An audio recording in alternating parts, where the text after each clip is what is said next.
Hi అండి, నమస్తే. నేను మీ దేవి. వెల్కమ్ టు నాదే క్రియేషన్స్. ఇది వెన్న తీసిన మజ్జిగ అండి. జనరల్గా వెన్న తీసిన మజ్జిగలో మీరైతే ఏం చేస్తారు? చాలా మట్టుకైతే వెన్న తీసిన మజ్జిగలో 1:4 రేషియోలో వాటర్ని కలిపేసి మొక్కలకు పోసేస్తూ ఉంటారు. కానీ దీంతో కమ్మగా ఒక స్వీట్ని అయితే ప్రిపేర్ చేసుకోవచ్చు. ఆ స్వీట్ అయితే చాలా బాగుంటుంది. మరి ఆ స్వీటే కొబ్బరి పన్నీర్ కేక్. ఇది చాలా టేస్ట్గా ఉంటుందండి. చాలా సింపుల్గా దీన్ని మనం ప్రిపేర్ చేసుకోవచ్చు. అందరికీ తప్పకుండా నచ్చుతుంది. కొబ్బరి ఫ్లేవర్తో చాలా కమ్మగా ఉంటుంది. ఇది ఒకసారి మీరు ట్రై చేయండి. ఎలా వచ్చిందో నాకు కామెంట్ సెక్షన్లో తెలియచేయండి. మరి ఈ రెసిపీని ఎలా చేసుకోవాలో ఇప్పుడు చూద్దాం.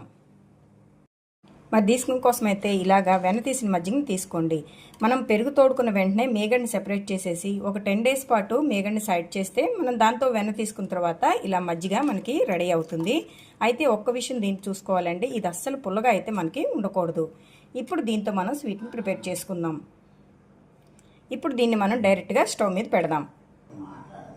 దీనికోసం అయితే మనం దీంట్లో ఏది వేయక్కర్లేదండి. అంటే నిమ్మరసం కానీ లేదా వెనిగర్ అలాంటివి ఏమీ వేయక్కర్లేదు. ఇది కొంచెం వేడెక్కితే చాలు ఆటోమేటిక్గా ఈ పెరుగు అనేది విరుగుతుంది. చూడండి, ఇది మనకు చక్కగా విరిగింది కదా. ఇప్పుడు స్టవ్ ఆఫ్ చేసేసుకొని దీన్ని వడగట్టేసుకుందాం. ఇలా ఒక స్ట్రైనర్ని పెట్టుకొని ఇలా పోసేసుకోండి. ఇది మరీ మనకు పిండాల్సిన అవసరం ఏం లేదు, ఇలా ఉంచేసుకోవచ్చు. ఇది కొద్దిగా కూల్ అవ్వాలి. మెజర్ చేసుకుంటే ఇదిలా మనకి 1/2 కప్ వరకు వచ్చింది.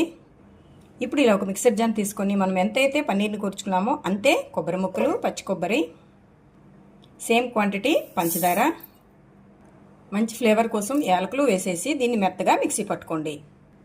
చూడండి, ఇలా మెత్తగా మనం మిక్సీ పట్టుకున్నాము. ఇలా ఉంటే మనకి సరిపోతుంది. ఇప్పుడు దీంట్లోనే మనం ముందుగా వడగట్టి పెట్టుకున్న ఈ మిశ్రమాన్ని కూడా వేసేసుకొని మరొకసారి మిక్సీ పట్టుకోవాలి. ఇలా మిక్సీ పట్టుకున్నాం. ఈ మిశ్రమాన్ని అంతటిని ఒక బౌల్లోకి తీసేసుకుందాం.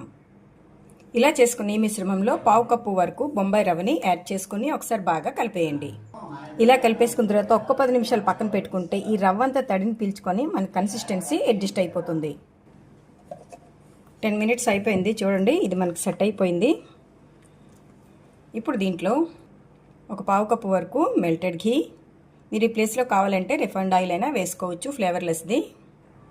1 టేబుల్ స్పూన్ వరకు జీడిపప్పులు, కిస్మిస్, జస్ట్ ఒక పించ్ ఆఫ్ బేకింగ్ సోడా, ఒక 1/2 స్పూన్ వరకు బేకింగ్ పౌడర్ని వేసేసుకొని వీటన్నిటిని బాగా మిక్స్ చేసేయండి.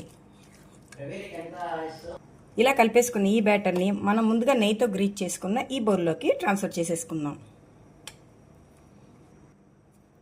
ఇలా ట్రాన్స్ఫర్ చేసుకున్న తర్వాత 2-3 టైమ్స్ ఇలా ట్యాప్ చేసేయండి. ఇప్పుడు ఈ బౌల్ని 10 minutes ముందు లో ఫ్లేమ్లో ప్రీహీట్ చేసుకున్న ఈ బౌల్లో ఇలా పెట్టేసుకొని ఇలా మూత పెట్టేసి మనకు ఆవిరి వెళ్ళిపోకుండా ఇలాగా కొంచెం వెయిట్ పెట్టేయండి. అంతే. మధ్య మధ్యలో చెక్ చేసుకుంటూ మినిమం 40 to 45 minutes పాటు ఇలా బేక్ చేసుకోవాలి. 45 minutes అయింది కదా, ఒకసారి చూద్దాం. ఒకసారి ఇలా నైఫ్తో కానీ లేదంటే టూత్పిక్తో కానీ ట్రై చేయండి. మనకి ఇలా వచ్చేసింది కదా, అంటే నీట్గా మనకి బేక్ అయిపోయినట్టు. అలాగే మనకి ఎడ్జెస్ కూడా బ్రౌన్గా కనిపిస్తున్నాయి కదా. ఇప్పుడు స్టవ్ ఆఫ్ చేసేసుకొని దీని బౌల్లోంచి తీసేసుకుందాం. ఇది మనకి రూమ్ టెంపరేచర్లోకి వచ్చేసింది. ఇప్పుడు దీన్ని డిమోల్డ్ చేసేద్దాం. ముందుగా దీని ఎడ్జెస్ని కొద్దిగా ఇలా స్క్రాప్ చేసుకుందాం. ఇప్పుడు ఒక ప్లేట్ని దీని మీద పెట్టేసి దీన్ని బోర్లింగ్ చేసుకోవాలి.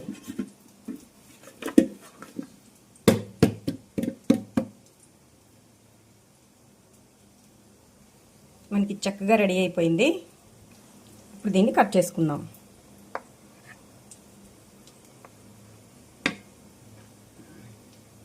అంతే, ఎంతో టేస్టీగా మనకి స్వీట్ రెడీ అయిపోయింది. ఇది చాలా బాగుంటుంది. మీరు తప్పకుండా ట్రై చేయండి. ఎలా వచ్చిందో నా కామెంట్ సెక్షన్లో తెలియచేయండి. మరిన్ని టేస్టీ రెసిపీస్ కోసం నాదే క్రియేషన్స్ని సబ్స్క్రైబ్ చేసుకోండి. Thank you for watching.